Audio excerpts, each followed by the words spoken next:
कहानी की शुरुआत होती है कैलिफोर्निया के पहाड़ों से, जहाँ एक जवान लड़की आराम से गाड़ी चला रही थी कि तभी अचानक छोटे छोटे पत्थर ऊपर से गिरने लगे और उसकी कार की विंडशील्ड टूट गई। कुछ ही पल बाद पहाड़ खिसकने लगा। भारी मात्रा में पत्थर और मिट्टी कार से टकराए और उसे सड़क के किनारे से नीचे धकेल दिया। फिर उसकी कार पहाड़ी से लुढ़कने लगी और कई बार पलटी खाती हुई नीचे गिरती गई। वो एक और किनारे से नीचे गिरने ही वाली थी, लेकिन किस्मत से वो कुछ पत्थरों में अटक गई। बाहर झांक कर देखने पर उसे पता चला कि कार सिर्फ कुछ पत्थरों के सहारे हवा में लटकी हुई थी। इसी दौरान लॉस एंजलिस फायर डिपार्टमेंट का एक पायलट रे अपनी टीम के साथ लड़की को ढूंढने में लगा हुआ था। साथ ही एक रिपोर्टर उनके काम करने के तरीके का इंटरव्यू ले रही थी। फिर जैसे ही उन्होंने कार को देखा, उन्होंने लड़की को फोन करके शांत रहने को कहा, लेकिन कार में हल्की सी हलचल होते ही लड़की डर कर चीख पड़ी। फिर रे ने बहुत सावधानी से हेलीकॉप्टर को नीचे उतारा और उसे एक तंग जगह से निकालने के लिए हेलीकॉप्टर को झुका दिया।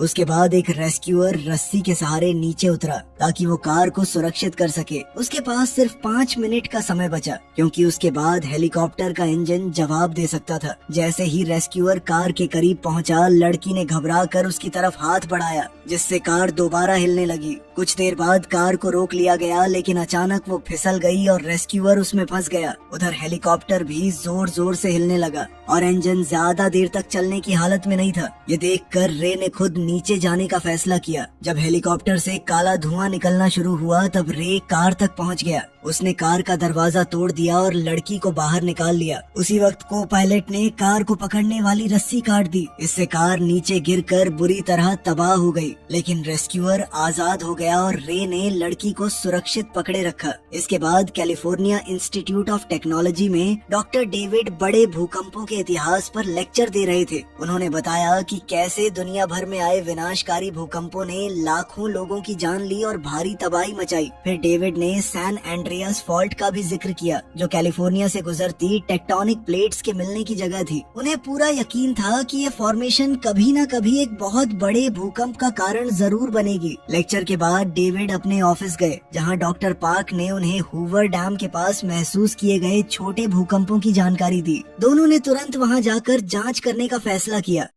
बाद में जब रे घर पहुंचा, उसकी बेटी टीना ने उसे फोन किया और कुछ सामान मांगा जो वो उसके घर पर छोड़ गई थी और कॉलेज ले जाना चाहती थी। लेकिन बात करते करते रे ने अचानक फोन काट दिया, क्योंकि उसने मेल में आए डाइवोर्स पेपर्स देख लिए थे। ये देखकर वो अंदर से टूट सा गया। इसके बाद रे टीना के कमरे में उसका सामान लेने गया। वहाँ उसे कुछ पुरानी तस्वीरें मिली, जिसमें उसकी एक मर चुकी बेटी की तस्वीर भी थी। वहीं दूसरी तरफ नेवाडा के हूवर डैम पर डॉक्टर पार्क और डॉक्टर डेविड अपने नए डिवाइस की मदद से भूकंप की गतिविधियों को नापने लगे। तभी अचानक उन्होंने देखा कि डिवाइस की रीडिंग्स एकदम तेजी से बढ़ गईं। कुछ ही पल बाद वहां जोर का भूकंप आ गया। उसी पल डैम के ऊपर डॉक्टर डेविड लोगों को भागने की चेतावनी देने के लिए दौड़ पड़े, लेकिन डॉक्टर पार्क अभी भी अंदर ही रह गए। जब डैम टूटना शुरू हुआ और चारों तरफ पत्थर गिरने लगे, तब पार्क सीढ़ियों से बाहर निकलने की कोशिश करने लगे। बाकी लोग भी घबरा कर इधर उधर भाग रहे थे। जल्द ही डैम की दीवारें टूटने लगी और पानी पूरे बहाव से आगे बढ़ने लगा, जिससे और भी ज्यादा तबाही मचने लगी। फिर पार्क तेज दौड़ते हुए बाहर निकलने में कामयाब हो गए, लेकिन तभी उनकी नजर एक जख्मी लड़की पर पड़ी, जिसके पैर में चोट आई हुई थी। उन्होंने तुरंत उसे उठाया और भागने लगे। वहीं उनके पीछे जमीन लगातार धंसती चली गई, लेकिन अचानक पार्क का पैर फिसल गया और गिरने से पहले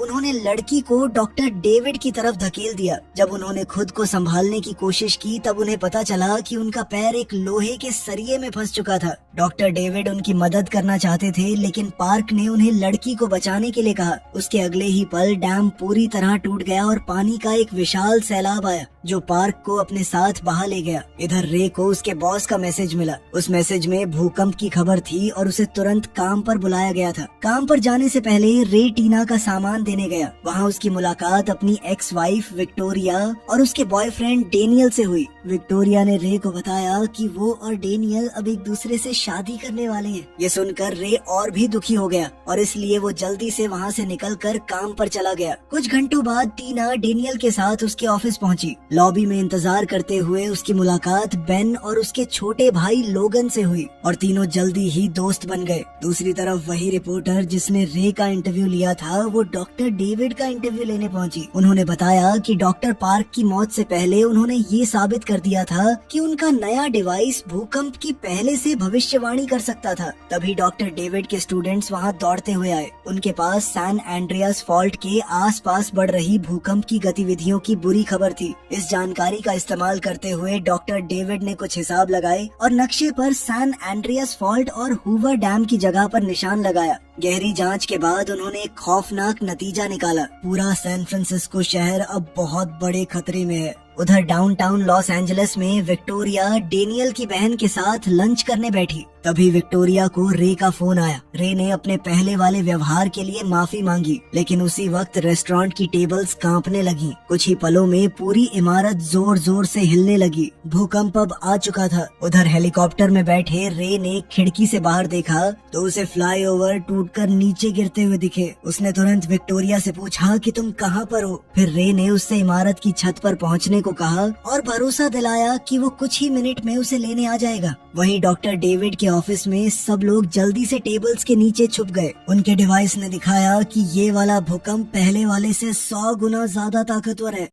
उधर टीना डेनियल के साथ कार में बैठकर निकलने ही वाली थी कि तभी भूकंप वहाँ भी पहुँच गया। डैनियल ने तुरंत ड्राइवर को वहाँ से निकलने के लिए कहा और ड्राइवर ने कार पूरी रफ्तार से दौड़ा दी। इसी बीच पूरा पार्किंग एरिया टूटकर धंसने लगा और लोग घबराकर इधर उधर भागने लगे। तभी अचानक जमीन में एक बड़ा गड्ढा खुल गया। उनकी कार उसमें गिर गई और दीवार से टकराकर मलबे में फंस गई। फिर एक भारी लोहे का सरिया कार की छत पर आ गिरा। उसकी टक्कर से ड्राइवर की तुरंत मौत हो गई। ड्राइवर की सीट मुड़ गई और टीना के पैर बुरी तरह फंस गए। डैनियल उसे बाहर निकालने की बहुत कोशिश कर रहा था, लेकिन वो नाकाम रहा। आखिरकार उसने टीना से कहा कि मैं मदद लेकर आता हूँ। नीचे पहुंचकर डेनियल को एक सिक्योरिटी गार्ड मिला और उसने उससे मदद मांगी, लेकिन उसी पल छत का एक हिस्सा टूटकर गिरा और गार्ड उसके नीचे दब गया। ये देखकर डेनियल बुरी तरह डर गया। उसने टीना को वहीं छोड़ दिया और बाकी लोगों के साथ भाग निकला। लेकिन बेन और लोगन ने डेनियल और गार्ड की बात सुन ली थी। उन दोनों भाइयों ने खुद टीना को ढूंढने का फैसला किया। इसी दौरान रे लॉस एंजलिस की तरफ उड़ता चला जा रहा था। रास्ते में उसने मशहूर हॉलीवुड साइन को भी नीचे गिरते देखा। साथ ही शहर के कई हिस्सों से आग और धुआं उठने लगा। वहीं ऊंची इमारतें भी एक एक करके गिरने लगी। रेस्टोरेंट में भी लोगों के बीच अफरा तफरी मची हुई थी। विक्टोरिया ने बाहर निकलने के लिए एक दरवाजा खोला, लेकिन दरवाजे के पीछे तो कुछ था ही नहीं। उसने अपनी आंखों के सामने एक आदमी को नीचे गिरकर मरते हुए देखा। उसी पल रेस्टोरेंट का अवन भी अचानक से फट गया और शेफ आग की लपटों से घिर गया। विक्टोरिया ने सबको कहा कि उन्हें छत पर पहुंचना होगा। उसे इमरजेंसी स्टेयर्स मिल गईं और वो तेजी से ऊपर भागने लगी, लेकिन बाकी लोग बचने के लिए नीचे की तरफ भाग रहे थे। छत पर पहुंचते ही जमीन टूटने लगी और विक्टोरिया मलबे के साथ नीचे गिर गई। वो आसपास के कंक्रीट से टकराती हुई एक नीचे वाली मंजिल तक जा गिरी। वो घायल थी, थोड़े चक्कर भी आ रहे थे, मगर हार मानने के बजाय विक्टोरिया मलबे के ढेर पर चढ़ने लगी। आखिरकार रे ने उसे देख लिया। जब रे हेलीकॉप्टर को और पास लाने की कोशिश कर रहा था, तभी एक और धमाका हुआ और छत पर आग लग गई। विक्टोरिया तुरंत आग से दूर भागी और रे ने हेलीकॉप्टर को हवा में स्टेबल रखते हुए एक रेस्क्यू बास्केट वाली रस्सी नीचे छोड़ दी। विक्टोरिया दौड़ते हुए रास्ते में बने गड्ढों से बची और आखिरी पल में छलांग लगाकर बास्केट को पकड़ लिया। उसी वक्त पास की एक और बिल्डिंग गिर गई और उसके साथ ये बिल्डिंग भी टूटने लगी। रे ने तुरंत उसे ऊपर खींच लिया और कॉकपिट में लौटकर हेलीकॉप्टर का कंट्रोल संभाला,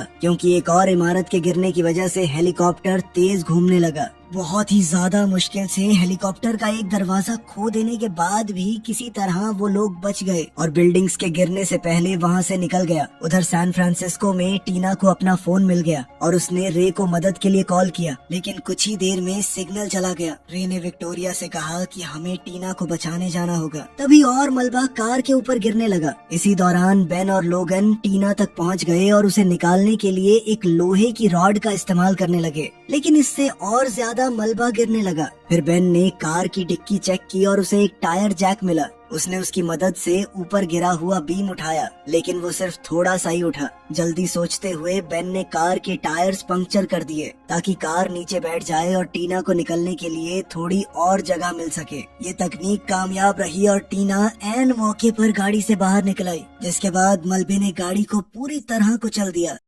उधर डेविड के ऑफिस में टीम मॉनिटरिंग सिस्टम से आए डेटा का एनालिसिस करने लगी और उन्होंने समझाया कि खतरा अभी खत्म नहीं हुआ था। तब डेविड ने रिपोर्टर से लोगों को चेतावनी देने में मदद मांगी। दोनों मीडिया सेंटर की तरफ दौड़े और कुछ स्टूडेंट्स के साथ मिलकर न्यूज ब्रॉडकास्ट्स को हैक कर दिया। उसके बाद रिपोर्टर ने डेविड का परिचय करवाया और डेविड ने पूरे देश को बताया कि और भी भूकंप आने वाले थे। उसने अंदाजा लगाया कि अगला भूकंप 9.5 मैग्नीट्यूड या उससे भी ज्यादा तक पहुंच सकता है। ये भूकंप कैलिफोर्निया में आएगा, लेकिन इसके झटके पूरे देश में महसूस किए जाएंगे। साथ ही सैन फ्रांसिस्को के लोगों को तो तुरंत शहर से निकलने को कह दिया उसने। उधर टीना, बेन और लोगन की मुश्किलें अभी खत्म नहीं हुई थी। इमारत दोबारा हिलने लगी और उसके टुकड़े टूटकर गिरने लगे, इसलिए तीनों तुरंत बाहर की तरफ भागे, जहाँ सड़कों पर हर तरफ अफरा तफरी मची हुई थी। काफी देर तक भागने के बाद झटके कुछ देर के लिए रुक गए। फिर टीना को याद आया कि रे ने उसे सिखाया था कि बिजली बंद होने पर पुराने लैंडलाइन फोन्स काम आ सकते हैं। इसलिए तीनों एक इलेक्ट्रॉनिक्स की दुकान ढूंढने निकल पड़े। उन्हें एक पुराना फोन मिल गया और टीना ने तुरंत रे को कॉल किया।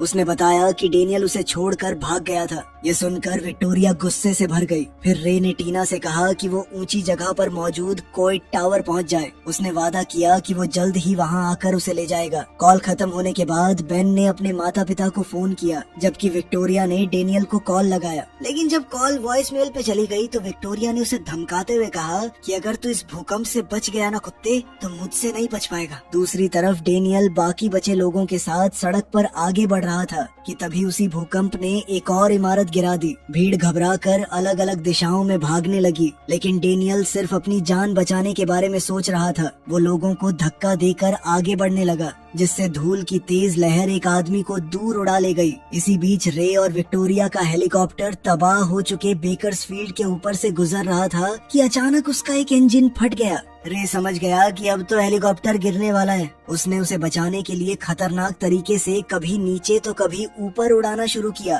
ताकि किसी तरह सुरक्षित लैंडिंग की जा सके। लेकिन अचानक हेलीकॉप्टर एक लैंप पोस्ट से टकरा गया और नीचे गिरते हुए सीधा एक दुकान के अंदर जा घुसा। खुशकिस्मती से रे और विक्टोरिया सुरक्षित बच निकले। बाहर निकलकर उन्होंने देखा कि कुछ लोग इस आपदा का फायदा उठाकर मॉल को लूट रहे थे। वो दोनों छिपते छिपाते पार्किंग एरिया तक पहुँचे, जहाँ उन्हें एक ट्रक मिला जिसका दरवाजा खुला हुआ था। रे ट्रक को बिना चाबी स्टार्ट करने की कोशिश ही कर रहा था कि तभी एक चोर ने बंदूक दिखाकर उसे धमका दिया। रे ने बिना देर किए उसकी बंदूक छीन ली और एक जोर का मुक्का मार दिया। इसके बाद वो विक्टोरिया के साथ ट्रक लेकर वहाँ से निकल गया। कुछ देर बाद हाईवे पर उन्होंने एक बुजुर्ग जोड़े को देखा, जिनकी गाड़ी खराब हो गई थी और वो हाथ हिलाकर मदद मांग रहे थे। रे ने पहले उन्हें नजरअंदाज कर दिया और आगे बढ़ता रहा, लेकिन अचानक विक्टोरिया ने सड़क के बीच में सैन एंड्रियास फॉल्ट की वजह से बनी एक विशाल दरार देख ली। तब दोनों वापस बुजुर्ग जोड़े के पास गए। रे टोपी देखते ही पहचान गया कि ये बुजुर्ग आदमी शायद पहले पायलट रह चुका होगा। फिर बुजुर्ग जोड़ा उन्हें पास के एक एयरपोर्ट हैंगर तक ले गया।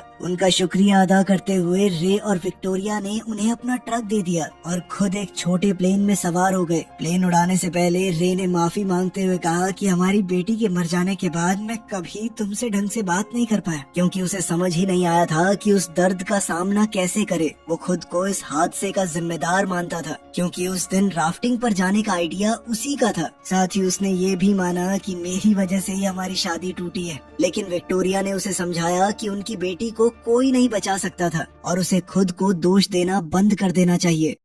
उधर सैन फ्रांसिस्को में टीना, बेन और लोगन भीड़ के साथ चल रहे थे, जिसे एक गार्ड सुरक्षित जगह की तरफ ले जा रहा था। तभी टीना की नजर एक अकेले फायर ट्रक पर पड़ी। उसने ट्रक के अंदर से इमरजेंसी सप्लाईज वाला बॉक्स निकाला। वहाँ उन्हें एक रेडियो और खाने के लिए कुछ राशन भी मिला। बेन ने देखा कि क्वाइट टावर के आसपास आग और धुएं का घेरा बन चुका था। लोगन ने अपनी टूरिस्ट बुक में पढ़ा कि अगला सबसे ज्यादा हाइट वाला इलाका नॉब हिल है। इसलिए तीनों ने वहीं जाने का फैसला किया। हालांकि वो सुरक्षित रूट के बिल्कुल उल्टी दिशा में पड़ता था। कुछ देर बाद रे और विक्टोरिया का प्लेन भी सैन फ्रांसिस्को पहुंच गया, लेकिन एयरपोर्ट भी आग की लपटों में घिर चुका था। रे ने कहा कि हम लैंड नहीं कर सकते, हमें अब पैराशूट बांध के कूदना ही पड़ेगा। ये सुनते ही विक्टोरिया बहुत डर गई तो रे ने उसे भी अपने साथ ही जोड़ लिया और दोनों साथ में हवा में कूद गए। कई मिनट तक गिरने के बाद वो एक बेसबॉल फील्ड के बीच सुरक्षित उतर गए, लेकिन उसी वक्त एक और भयंकर भूकंप ने शहर को हिला दिया। डेविड और उसकी टीम फिर से टेबल्स के नीचे छिप गई, लेकिन इस बार बिल्डिंग पहले से भी ज्यादा जोर से कांपने लगी। सैन फ्रांसिस्को की सड़कों पर टीना, बेन और लोगन जमीन पर गिर पड़े। अब भूकंप की वजह से बिजली की तारें और आसपास की बिल्डिंग्स गिरने लगी थी। तीनों भागने की कोशिश कर रहे थे, लेकिन बेन गिर गया और शीशे का एक बड़ा टुकड़ा उसकी जांघ में घुस गया। ये देखकर लोगन टूट गया और रोने लगा। पूरा शहर उनकी आंखों के सामने धीरे धीरे बिखर रहा था। इमारतें गिर रही थीं, पुल टूट रहे थे और समुंदर का पानी भी अजीब तरह से हिलने लगा। जैसे ही रे और विक्टोरिया बाहर निकले, रे ने लोगों को चिल्लाकर कहा कि सब स्टेडियम के पीछे छुप जाएं, क्योंकि वहाँ पर गिरती हुई इमारतों का खतरा कम था। वहीं एक जख्मी औरत थी जो चल तक नहीं पा रही थी। रे ने बिना सोचे उसे अपनी बाहों में उठाया और स्टेडियम तक ले गया। सब लोग दीवार के साथ चिपक कर बैठ गए और इस तरह वो गिरती हुई इमारतों के नीचे दबने से बच गए। अब रे और विक्टोरिया को ये समझ आ गया था कि इतनी तबाही के बाद न गाड़ी काम आएगी और न पैदल चलना, इसीलिए उन्होंने बोट से जाने का फैसला किया। जैसे ही भूकंप रुका, टीना ने बेन की जांघ में घुसे हुए कांच के टुकड़े को निकाला और उसके घाव पर पट्टी बांध दी। दूसरी तरफ डेविड ने जब अपने कंप्यूटर पर चेक किया तो उसे पता चला कि ये तो आज तक का सबसे ताकतवर भूकंप है। कुछ देर बाद रे और विक्टोरिया उस टावर के पास पहुँचे जहाँ टीना को मिलना था, लेकिन टावर आग में जलने लगा। रे को यकीन था कि टीना किसी और ऊंची बिल्डिंग की तरफ गई होगी। तभी उसकी नजर समुंदर के पानी पर पड़ी जो बहुत तेजी से बदलने लगा। रे तुरंत समझ गया कि एक भयंकर सुनामी उनकी तरफ आ रही थी। रेडियो के जरिए टीना तक भी चेतावनी पहुँच गई और पूरे शहर में अलार्म गूंजने लगा। अब उनके पास नॉब हिल पहुंचने का वक्त नहीं था। तभी टीना ने पास ही डेनियल की बन रही बिल्डिंग देखी और फैसला किया कि उन्हें वहीं पनाह लेनी होगी। उधर समुंदर के किनारे सैकड़ों बोट्स बचने की कोशिश कर रही थी, लेकिन उनके सामने एक विशाल लहर आ खड़ी हुई। कुछ बोट्स को तो लहर ने पहले ही डुबो दिया। रे ने मुश्किल से अपनी बोट पर काबू बनाए रखा और लहर के ऊपर तक पहुंच गया, लेकिन खतरा अभी पूरी तरह टला नहीं। आगे एक बहुत बड़ा कंटेनर शिप उनकी तरफ बढ़ रहा था। रे ने आखिरी पल में बोट मोड़ दी और टकराने से बच गया। शिप ने उनकी बोट को पूरी तरह तबाह नहीं किया, लेकिन उसकी छत जरूर उखाड़ दी। ऊपर से कंटेनर्स भी गिरने लगे। रे ने बोट को पूरी रफ्तार से दौड़ाया और एक एक कंटेनर से बचता हुआ निकल गया। इसी दौरान वो कंटेनर शिप पलटकर गोल्डन गेट ब्रिज पर जा गिरा। इस हादसे में कई लोगों की जान चली गई, जिनमें डेनियल और वो बुजुर्ग जोड़ा भी शामिल था जिसने रे और विक्टोरिया की मदद की थी। देखते ही देखते सुनामी ने बाकी के ब्रिज को भी खत्म कर दिया और पूरे सैन फ्रांसिस्को को पानी में डुबो दिया। भूकंप से जो थोड़ी बहुत कसर रह गई थी उसे सुनामी ने पूरा कर दिया।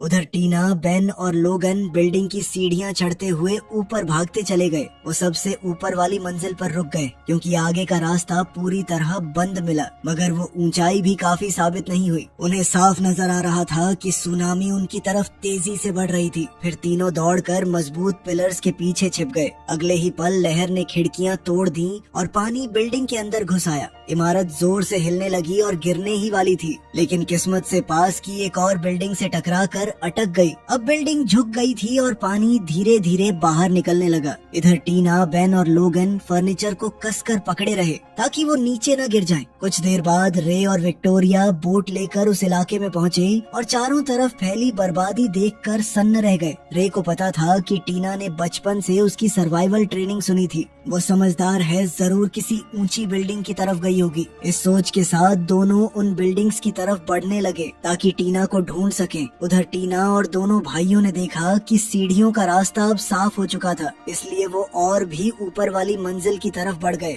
जब टीना बेन की टांग के जख्म को चेक कर रही थी तो बेन ने कहा कि पता नहीं मैं आज जिंदा बचूंगा या नहीं, लेकिन अगर ये नहीं किया तो मरने के बाद भी पछतावा रह जाएगा। इतना कहकर उसने टीना को चूम लिया। उसी वक्त लोगन ने उन्हें बचाने आई बोट को देख लिया, लेकिन वो उल्टी डायरेक्शन में जा रही थी। वो और टीना खिड़की पर जोर जोर से हाथ मारकर रे और विक्टोरिया का ध्यान खींचने की कोशिश करने लगे, लेकिन उन तक आवाज नहीं पहुंची। फिर टीना को याद आया कि लोगन के पास एक लेजर पॉइंटर था। उसने लेजर की रोशनी बोट के कंट्रोल पैनल पर डाली और आखिरकार रे और विक्टोरिया ने उन्हें देख लिया। लेकिन तभी एक और बड़ी लहर आई और खिड़कियों को तोड़ते हुए पानी अंदर घुस गया। बेन और लोगन तो सीढ़ियों की तरफ तैर कर निकल गए, लेकिन टीना पानी के तेज बहाव में फंस गई। एक दरवाजा उसके और दोनों भाइयों के बीच आ गया, जिसकी वजह से वो उन तक नहीं पहुंच सकी। अब बिल्डिंग धीरे धीरे डूब रही थी और पानी का लेवल तेजी से बढ़ रहा था। रे ने बोट विक्टोरिया के हवाले की और उसे किस करके सीधा पानी में छलांग लगा दी। वो तैरता हुआ बिल्डिंग के अंदर घुस गया। अंदर पहुंचकर रे ने टीना को ग्लास डोर के दूसरी तरफ देखा। उसने उसे इंतजार करने को कहा और रास्ता रोक रहे मलबे को हटाने की कोशिश करने लगा। वहीं ऊपर वाले फ्लोर पे बेन ने लोगन को एक सुरक्षित जगह रुकने को कहा और खुद टीना को बचाने वापस जाने लगा। लेकिन तभी बिल्डिंग फिर से हिलने लगी और पानी उनके फ्लोर तक भी पहुंच गया। पानी इतना भर गया था कि टीना के पास सांस लेने के लिए बची हुई आखिरी जगह भी खत्म हो गई और कुछ ही पलों में वो बेहोश हो गई। तब रे ने पूरी ताकत लगाकर मलबा हटाया और आखिरकार रास्ता बना लिया। वो टीना तक पहुंच गया और उसे लेकर तैरता हुआ ऊपर बेन और लोगन के पास आ गया। बिल्डिंग लगातार डूबती जा रही थी। रे टीना को सीपीआर देने लगा, जबकि बेन खिड़की तोड़ने की कोशिश में जुटा रहा, लेकिन उसमें इतनी ताकत नहीं बची। बाहर विक्टोरिया ने ये सब देखा और उसने बोट को घुमाकर बिल्डिंग की तरफ पूरी स्पीड से दौड़ा दिया। बोट सीधा बिल्डिंग के अंदर घुस गई और रास्ता बन गया। सब लोग जल्दी से बोट में चढ़कर निकल पड़े और कुछ ही पलों बाद उनके पीछे पूरी बिल्डिंग ढह गई। रे ने बहुत कोशिश की टीना को जगाने की, लेकिन जब वो नहीं जागी तो वो हार मानने लगा। लेकिन विक्टोरिया को रोते देखकर उसने फिर से हिम्मत जुटाई। वो अपनी एक और बेटी को खोना नहीं चाहता था। रे ने दोबारा सीपीआर देना शुरू किया और फिर अचानक टीना की सांस वापस आ गई। वो धीरे धीरे होश में आई। उसे थोड़े चक्कर जरूर आ रहे थे, पर वो जिंदा बच गई। सबने राहत की सांस ली और उसे गले लगा लिया। आखिरकार खतरा टल चुका था।